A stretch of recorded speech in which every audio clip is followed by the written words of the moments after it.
Hello, T! Happy Mansari! I love you! Mahal na mahal po kita. Gulat ka, no? Ikaw kasi, di mo in-upload yung mga picture eh. Ayan, wala akong magamit sa video.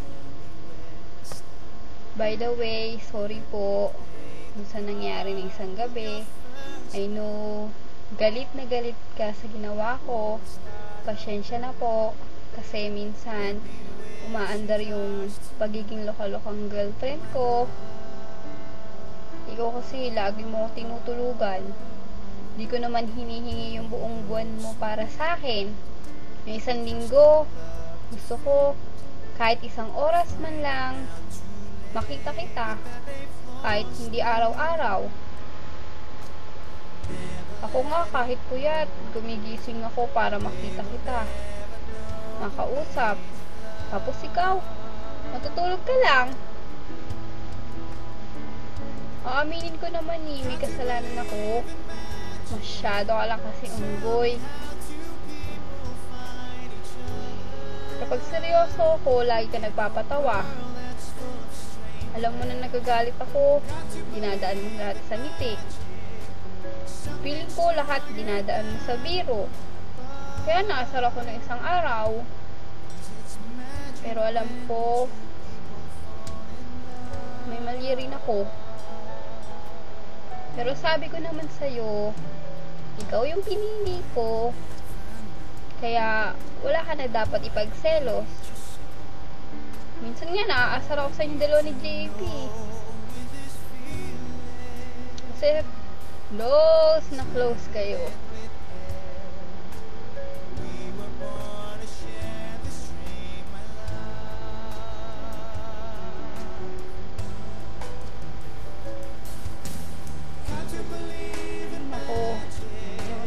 Jared. Pero isa na yung sasabihin ko, wala ka nang dapat ipag-selos dito. Okay? Kasi happy po ako sa'yo. Kahit na minsan nagkukulang ka sa oras,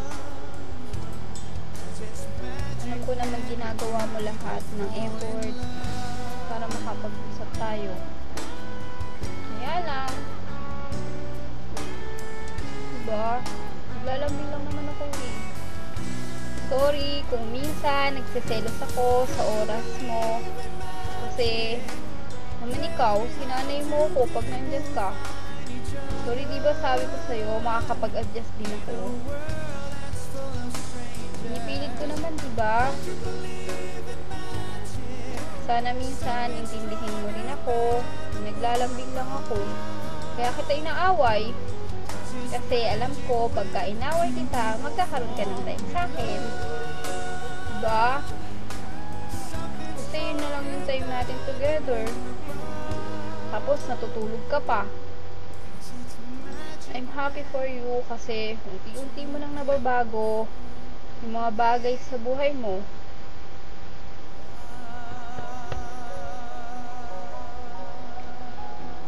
Happy ako kasi kahit na malayo tayo sa isa't isa,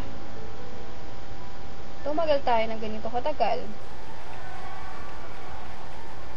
Alam mo, sabi nga ni Jepoy eh, papatayin ka daw niya. Kasi, o kani-kanino mo daw ako pinagbibilin, eh nandiyan naman daw siya. Pero wag nang isipin si Jepoy. Nag-jelly lang yun. Kasi madami daw akong ginagawa para sa'yo na hindi ko naman daw ginawa sa kanya. Lalong-lalo na yung pag-intindi. Pero seriously, miss na po kita. Miss ko na yung daddy kong nakakausap ko bago ako matulog. Nung habang natutulog ako, nagte-text kung ano yung ginagawa niya. Miss ko na yung text mo na, "Mi, morning po, gising na, kain ka muna, breakfast ka muna, bago tayo mag-usap. Miss ko na yung magbabas ka sa akin pag uwi ko. Sasabihin mo, Mi, gising na ako, gagawin ko lang yung gawain ko. Tapos, usap tayo. Miss ko na yung 4 na oras na kwentuhan, lambingan. Alam mo, miss ko na yun. Kahit na minsan, nauuwi sa away yung lambingan natin. Pero at least, yung araw din na yun, naaayos natin yung problema.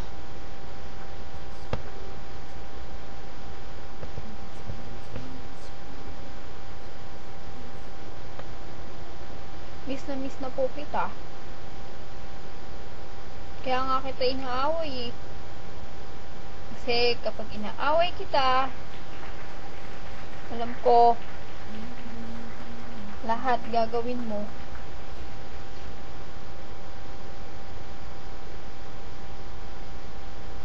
Kahit na mahirap, kahit wala ka pang tulog, ikaw kasi,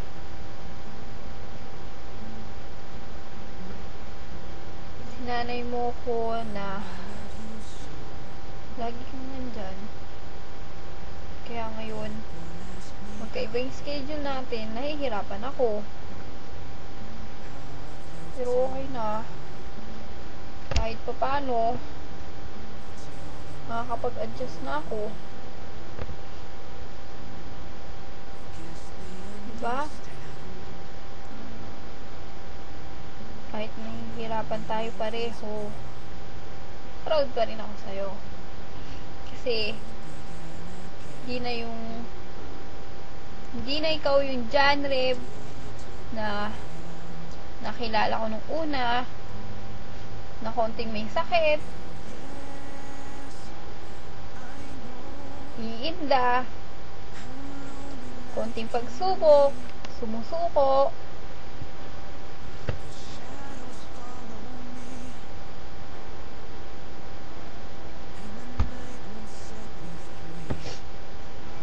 Proud ako kasi ngayon unti-unti mo tinutupad yung pangarap mo. Hindi na lang basta pangarap na sinasabi, ngayon ginagawa mo na rin.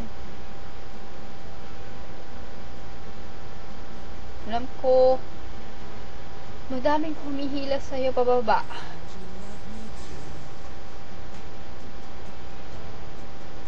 Pero masaya ako kasi kahit na anong sabihin nila, hindi ka na tumitigil. Hindi mo na sila pinapansin.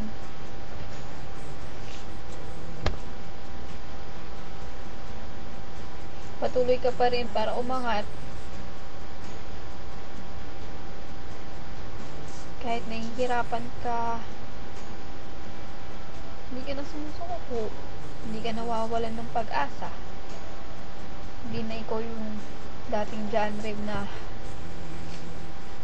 pag may narinig na hindi maganda, nagkawala. Pag napagalitan, iiyak. Diba?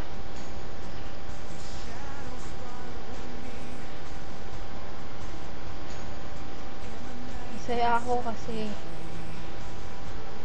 nagmamature ka na kahit konti lang. Pero sabi ko sa'yo, kahit na anong mangyari, huwag mo kakalimutan yung mga taong